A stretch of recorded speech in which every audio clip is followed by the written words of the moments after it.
যেই মেয়েগুলা মুখ ফুটে কারো কাছ থেকে চাওয়া তো দূরে থাক, ওটা বলারও ওই রকম বয়স না তাদের। ইয়াং কত ফুটফুটে সুন্দর মেয়ে আজকে খানার অভাবে পানির অভাবে চিৎকার করে করে কান্না করতেছে আর হাত পাততেছে। কতটা অসহায় মানুষগুলা দেখেন।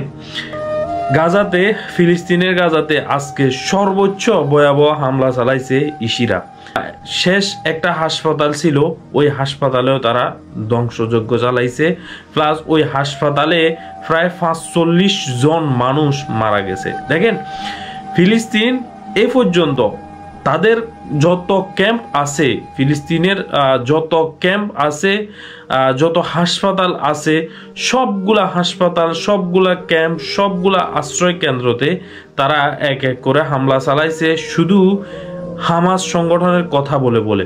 আজকে শেষ একটা হাসপাতাল ছিল, ওই হাসপাতালেও তারা হামলা চালিয়ে প্রায় 45 জন মানুষ একসাথে মেরে ফেলছে। শুধু হামলা চালাই ক্ষান্ত হয় নাই, ওই হাসপাতালে আগুন লাগাই দিছে, আগুন লাগায় পুরো মানুষ মেরে ফেলছে, মানুষকে হাসপাতাল থেকে বাহির করে দিছে। দেখেন কতটা হিংস্র হয়ে গেছে। আর পার্শ্ববর্তী কিছু আরব দেশ শুধু আন্তর্জাতিক আইন ক্ষুণ্ণ করতেছে, আন্তর্জাতিক আইন ওই করতেছে।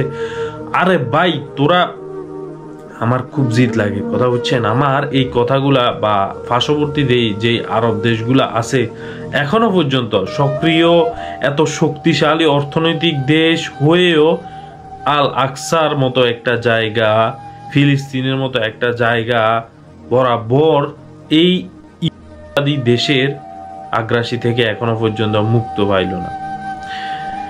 এখনো পর্যন্ত ওই আরব জাতিগুলাই তাদের সাথে বন্ধুত্ব করতেছে, তাদের সাথে মোলাকাত করতেছে, তাদের স্বার্থ হাসিল করে দিলেই বাস তারা আবার কাঁধে কাঁধ রাখতেছে।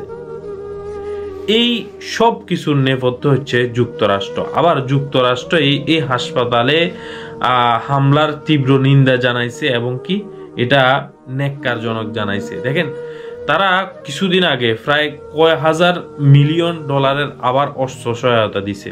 ওই অস্ত্র সহায়তা পাওয়ার পরই তারা হামলা আরো তীব্র থেকে তীব্র করে তুলছে। এখন কথা হচ্ছে মূল নেপথ্য হচ্ছে এই যুক্তরাষ্ট্র, কিন্তু তারাই আবার তীব্র নিন্দা জানায়। আমার কথা হচ্ছে এই দেশগুলা, পার্শ্ববর্তী যে আরব দেশগুলা আছে, আপনার কাতার, সৌদি আরব, জর্ডান, মিশর, আপনার এই সব দেশগুলা শুধু আন্তর্জাতিক ওই লঙ্ঘন করতেছে, আন্তর্জাতিক। আরে ভাই আর রাখছেটা কি? ফিলিস্তিনের প্রায় সব জায়গা তারা ধ্বংস করে দিছে, প্রায় 45,000 মানুষ তারা মেরে ফেলছে। তার মধ্যে সব থেকে বেশি হচ্ছে নারী ও শিশু। তাহলে এরা তো সাধারণ মানুষ, এরা তো নাবালক শিশু। আমার ভিডিওর মাধ্যমে দেখতে পাইলেন আপনারা যে ইয়াং মেয়েগুলা যারা মুখ ফুটে খানা চাওয়ারও ওইরকম তাদের ইয়ে থাকার কথা, কিন্তু তারা খানার অভাবে, পানির অভাবে চিৎকার করে করে কান্না করতেছে। কতটা অসহায় হয়ে গেছে এই ফিলিস্তিনের ভাইগুলা, এই ফিলিস্তিনের মানুষগুলা, এই ফিলিস্তিনের বোনগুলা। আল্লাহ তাদেরকে হেফাজত করার মালিক এখন আল্লাহ। দেখেন পুরা আরব বিশ্বগুলা শুধু দেখতেছে আর মুখে তাদের সুন্দর সুন্দর বুলিগুলা ফুটাইতেছে, আর কিছুই করতেছে না। তারা শুধু ইসরায়েলকে ওই করবে, ইসরায়েলকে সেই করবে, মুখে শুধু বড় বড় বুলিগুলা শুনতেছি আমরা।